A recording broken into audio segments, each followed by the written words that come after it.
Halo teman-teman semua. Oke, di sini saya akan melanjutkan materi kemarin, yaitu e-commerce untuk sistem informasi. Nah, untuk sekarang itu materinya itu pengguna dan pengembang sistem. Mau tahu kelanjutannya? Let's check it out. Oke, yang pertama, saya mau ngebahas tentang yang namanya struktur organisasi inovatif.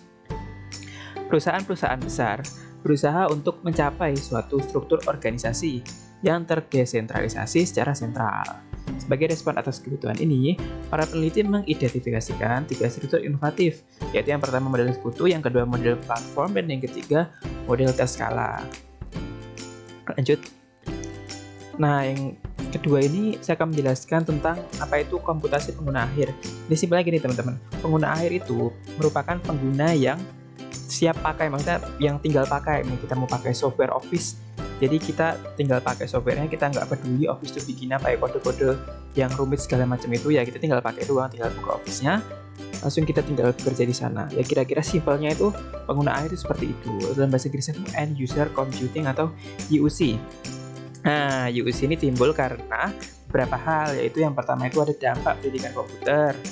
Yang kedua ada antrian layanan informasi. Jadi karena layanan informasi kan untuk kalian yang untuk mempermudah gitu maksudnya.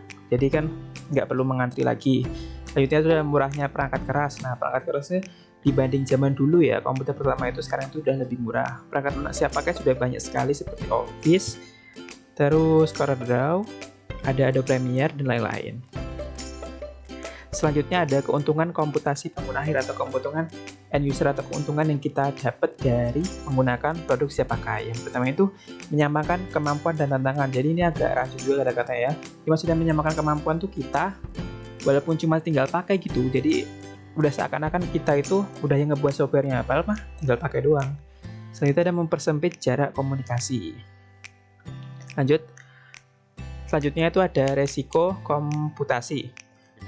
Yang pertama itu sasaran sistem yang buruk. Yang kedua ada sistem yang dirancang dan didokumentasikan dengan buruk. Yang ketiga ada penggunaan sistem sumber daya informasi yang tidak efisien, hilangnya integritas data, hilangnya keamanan, dan juga hilangnya kendali. Itu adalah resiko dari komputasi pengguna akhir. Lanjut. Selanjutnya itu ada pengetahuan pengembangan sistem. Ini agak ketutup ya, jadi itu bacanya pengetahuan pengembangan sistem. Yang pertama itu ada pengetahuan komputer atau komputer literasi, adalah kemampuan untuk menggunakan sumber daya komputer guna mendapatkan pemrosesan yang dibutuhkan. Selanjutnya ada pengetahuan informasi atau information literacy, meliputi pemahaman bagaimana menggunakan informasi dalam setiap langkah proses pemecahan masalah. Yang ketiga ada teori sistem atau sistem teori, itu menjelaskan bagaimana cara mengembangkan suatu fenomena dalam bentuk struktur-struktur sistem secara normatif. Selanjutnya keempat ada proses pengembangan sistem atau sistem development proses, terdiri atas langkah-langkah yang diambil untuk mengembangkan suatu sistem informasi. Dan yang terakhir ada pembuatan model sistem atau sistem modeling, terdiri atas berbagai cara untuk mendokumentasikan suatu sistem. Jadi ada 5 tadi itu adalah pengetahuan pengembangan sistem seperti apa. Jadi materi untuk kita mengembangkan sistem tuh apa aja sih yang kita butuhkan? Itu ada ya di kelima tadi. Oke, lanjut. Selanjutnya adalah keahlian pengembangan sistem. Nah, ini keahlian yang kita miliki untuk bisa mengembangkan suatu sistem. Yang pertama itu adalah keahlian komunikasi, yaitu kemampuan untuk menyampaikan sebuah informasi. Ya, kita sudah gampang lah ya komunikasi ya. Ada kemampuan analisis, yaitu kemampuan untuk menganalisis sebuah masalah hingga masalah tersebut terpecahkan. Selanjutnya ada kemampuan kreativitas atau creativity, itu kemampuan untuk menciptakan sebuah ide baru. Jadi kalau kita kreatif itu kita dapat dengan mudah menciptakan ide baru, inovasi-inovasi baru yang belum ditemukan sebelumnya. Selanjutnya ada leadership atau kepemimpinan, atau adalah kemampuan untuk mengerahkan orang lain atau memimpin orang lain. Selanjutnya ada virtual office, atau dalam bahasa Indonesia itu kantor maya, tapi ya kita sebutnya virtual office lebih make sense lah menurutku juga. Itu pekerjaan kantor dilakukan di rumah atau lewat bantuan internet. Keuntungannya ada yang virtual office ini, orang-orang tidak perlu lagi keluar rumah dalam menjalankan pekerjaan kantornya dengan bantuan yang namanya telecommuting. Nah, tapi telecommuting ini hanya untuk beberapa orang tertentu. Jadi nggak semua, nanti saya jelaskan apa bedanya. Selanjutnya ada hoteling. Nah, hoteling ini yang mau saya jelaskan tadi. Jadi beda dengan telecommuting ini, kalau hoteling ini penerapannya jauh lebih besar kepada semua karyawan. Dengan ada hoteling ini, orang tidak lagi untuk memenuhi kantor, hanya orang-orang yang benar-benar ada keperluan yang pergi ke kantor.